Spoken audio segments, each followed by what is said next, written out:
finale or a cliffhanger? I guess the answer is very obvious. There's a long way to go, but for now, let's go into the latest round of discussion on Brexit. In London, Ian Bagg, a professor at the European Institute of the London School of Economics and Political Science. In Brussels, we have Larissa Brunner, policy analyst at the European Policy Center. Last but not least, in Beijing studio, Cui Hongjian from the Department of European Studies, China Institute of International Studies. Ladies and gentlemen, welcome to the program. I want to start with humor because we do not have a lot of things to enjoy at this moment when it comes to the process of Brexit. But let me go to you, Professor Bagg. You're always one more optimistic than I am. Tell me about why is it important October the 1st, before or after a snap election? Why does it matter that much? Well, I think it's October 31st rather than the 1st. October 31st, that's right, sir. What Boris Johnson has done is he's ordered what's called the prorogation, or suspension of Parliament, so as to introduce a new session. And that's compressed the time now. As we know over the last couple of days, what the parliamentarians have done is to put forward this new law which will make an obligation on Boris Johnson to go back to the European Union to seek a further extension of the withdrawal timetable if he has not been able to secure a deal with the European Union, as most people seem to expect. This ties his hands, and it means that his promise of Brexit on the 31st of October, in his words, do or die, cannot be fulfilled. And also, with several of his own members of Parliament having been expelled for voting with the opposition on this new bill, he is now only a minority in the House of Commons. So it's a very febrile and difficult to read position at the moment. I think what happens next is that we're expecting the law to be finalised in the House of Lords tomorrow. Then Johnson will attempt again to get a general election called. The opposition doesn't want to leave him free to do it on his terms, so that's the nub of the debate at the moment. Is the strength, Mr. Cui, observing from afar, of Mr. Johnson as Prime Minister ever strengthened or ever weakened? Earlier we have saw him trying to suspend the Parliament for a few weeks. Obviously he succeeded to a certain extent, but what about the latest twist? Yes, I think now the big problem for Mr. Johnson and his government is perhaps maybe it will copy the drama of his predecessor, the Prime Minister May, because as we know, the end of the Prime Minister May is he could not get out from any gaming with Parliament.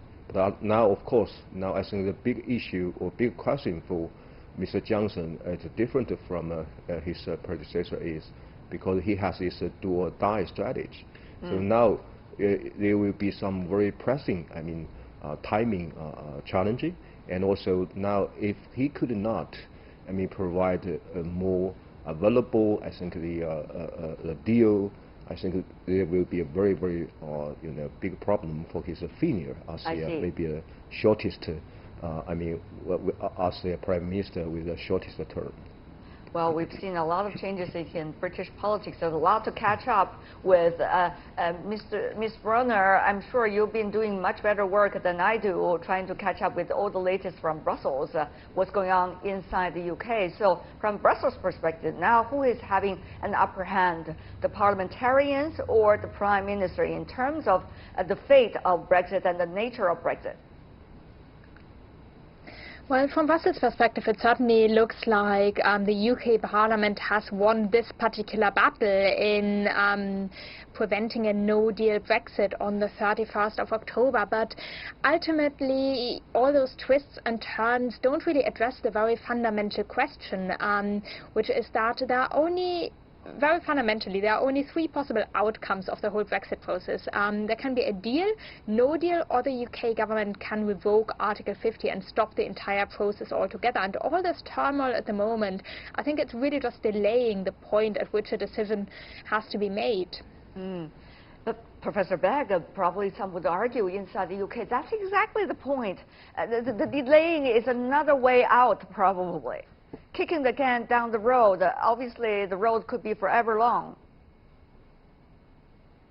Yes, and that's what Boris Johnson sought to correct. His entire strategy since being appointed Prime Minister, not even elected, appointed Prime Minister, has been to stop the can being kicked further down the road.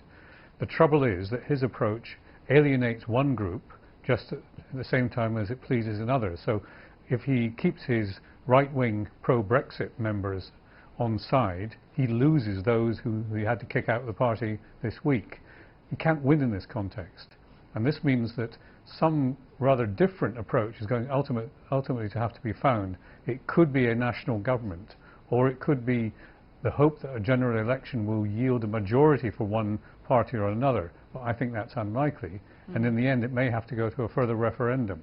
All of these are possible ways of solving the problem before you even get onto the solution that you think is the best one.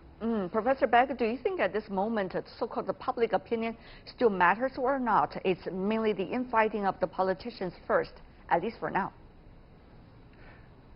Yes, the public opinion matters very much for a straightforward reason.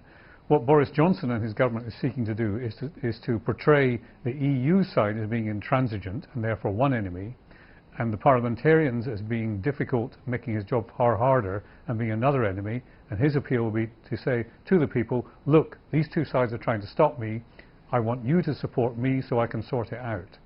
And naturally, the other side says exactly the opposite. So this is the lines of the contest that is now going on.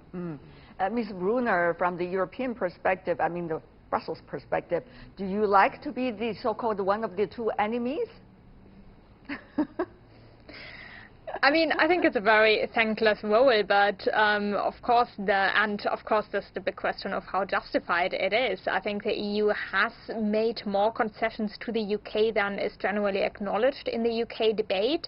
The big one would be the backstop for the Irish border, because initially the EU wanted a Northern Ireland only backstop, but at the request of the UK government, the EU basically made the concession to expand the backstop to cover all of the UK. So the EU has made quite significant concessions. So I'm not sure you can really portray the EU as the bad guy, but at the same time, the EU has to defend its own interests, and I think that you can't really blame someone for doing that in a negotiation. If I could just ask further, Ms.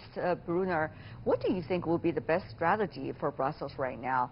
To wait until the cats fight against themselves inside London among those politicians so that EU could profit from whatever the result, or be more in a way participative in whichever way that the EU feels comfortable when it comes to political choices now London is likely to have? Well, the strategy of the EU so far has been to really stay out of any UK domestic political debates, and I think that has probably been quite wise, and I think that's probably also the best strategy going forward, because ultimately the aim of the EU is to ensure an orderly withdrawal. So in an ideal scenario, the EU would like the withdrawal agreement to be approved, and so there had to be an orderly withdrawal, and it doesn't want to drag this process out indefinitely.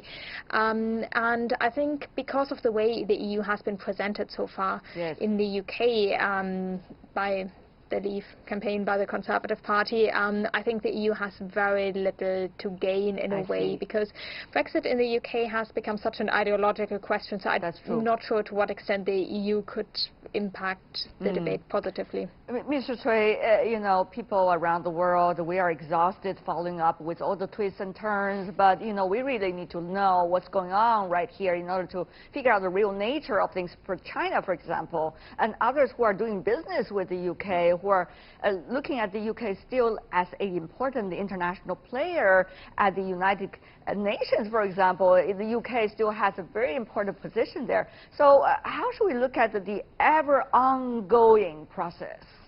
Firstly, I think we should not take a side between the European Union and the UK. I don't think China is taking sides, or rather try to keep a neutral position. But another question is, I think for both sides, the lack of mutual trust and the lack of a kind of a spirit of the reconciliation. But I think it's very, very necessary for this Brexit.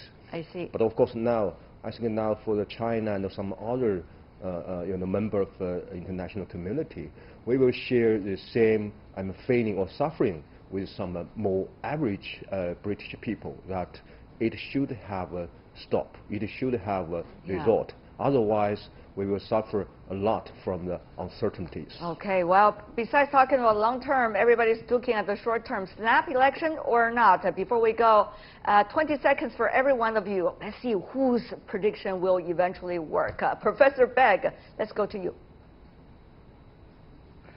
There will be an election, probably after the 31st of October, and the whole debate now is on whose terms that election is called. Boris Johnson wants it early. The Labour Party can see the elephant trap that he's set for them and doesn't want to fall into it, so they want it later. But everybody wants ultimately to have an election. Ms. Brunner, briefly. I agree with Professor Beck. I think an early election after October 31st is the most likely outcome. Mr. Cui? Certainly there will be, I think, a break of the deadlock. That will be the snap election.